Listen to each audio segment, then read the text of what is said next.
Hey guys, King of Charmanders here, and today I bring to you the best Namielle bow build. The new strongest water weapon. Behold, the water meta. For the strongest build for the Namielle bow. And as I mentioned before, it's the strongest water elemental weapon in the game as of right now and for the foreseeable future. And this is thanks to Namielle qualifying as a super weapon, which has unique mechanics and stats that make this weapon overpowered. First, as usual, we're going to start out with some data, and if you don't like data and don't know how to read it, then don't hate on it because you don't know how to read it. Well, here we go. If you know, you know, and you do damage comparisons on MH and on Quest, we're going to compare the bow damage comparison with focus levels. So sadly, the Namielle armor itself doesn't hold a lot of support for focus. As you see right here, the Namielle armor doesn't actually have focus built into it. Well, you're going to see that later on the build. But as you see here, Focus 5 is slightly better than Focus 4. In addition, the new Namielle meta set also blows water attack 5 out of the water. Quite literally, if you look out here, it's by 20% more damage, or 19.83 to be exact if you really want to be nitpicky about it. And the focus comparison doesn't take into account the fact that you can charge sidestep to dodge and reposition faster with the faster charging time. So again, this doesn't take into account the fact that you can go ahead and you are going to be able to fire shots off quicker, reposition to avoid those monster attacks, not take any damage, and get to the spots where you need to be. Alright, now we take the numbers. Here's the best Namielle bow build.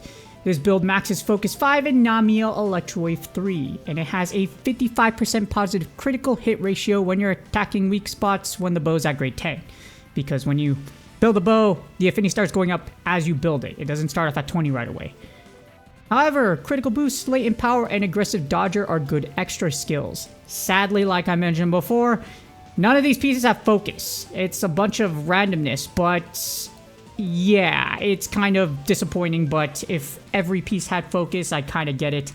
This is kind of more tailored towards melee, or just more of a flexible crit meta of something, if you put it together. Sadly, aggressive dodger just isn't great with a bow. The thing is, when you do a perfect dodge, the first arrow is going to calculate the damage, so it's not your entire volley, which kind of sucks. But it's still extremely powerful, and this build, as you saw right there, that's still a nutty amount of damage.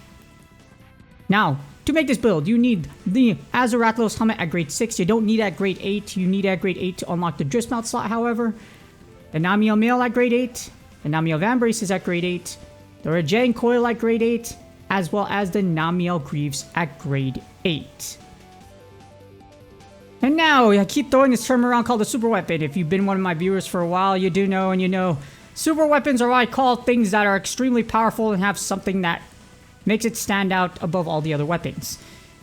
And as with all super weapons, well, at least for the bows, Namielle is the first water bow with a charge 3 to damage 4 shot type. This means you only need to charge 2 blinks instead of 3 to get level 4 damage.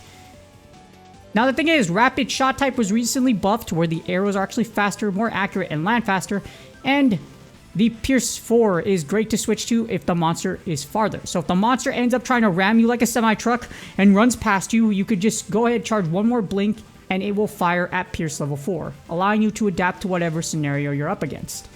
In addition, a recent buff to the bow made it so that level 4 does 25% more damage. So it's actually kind of worth it to get to level 4, however, it's still better to get to level 3 because your max damage output is still going to fire off charge 3s to damage level 4 as much as possible. To put in perspective, those extra blinks you put, 2 level 4 shots are equivalent to 3 of your charge level 3 to 4 shots. So it's still worth doing that, especially when you factor everything in. The monster isn't just going to just sit there and let you blast it to death. You need to be able to reposition, and you need to be able to dodge monster attacks. So that's why charge sidestepping and charge 3 is so strong. And these factors, like I mentioned before, classify as a super weapon. That's what I call it, because the unique mechanic of charge 3 to shot to shot level 4 is just so good, and it makes these weapons the strongest in the game. So far, this is the current strongest water weapon, and it's going to be like that for a while. Hopefully this helps you with what you're looking to build for the best water weapon in the game. And like I keep mentioning, this is going to be meta for a very long time. The water meta used to be Mizutsune, but we were just waiting for the water Elter, and here it is, and it's extremely powerful. She is mighty, her weapon is dangerous, and hopefully you got all the materials you needed, or will soon get it to maxed out at grade 10.5 like you see right here, as I did. With that being said, please do me a favor, like, subscribe, and comment for YouTube algorithm. Sorry this took a little long. I was doing some comparisons. I was really hoping I could come up with something better, but unfortunately, as you see per the data, this is it. If you know, you know. If you study, you study. If you actually do your homework, you can put out the best stuff out there or close to it.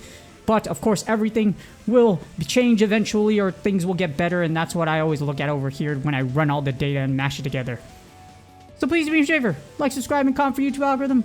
Good luck on your grinds, good luck on your hunts for this 10-5 weapon, and I will see y'all on the next video.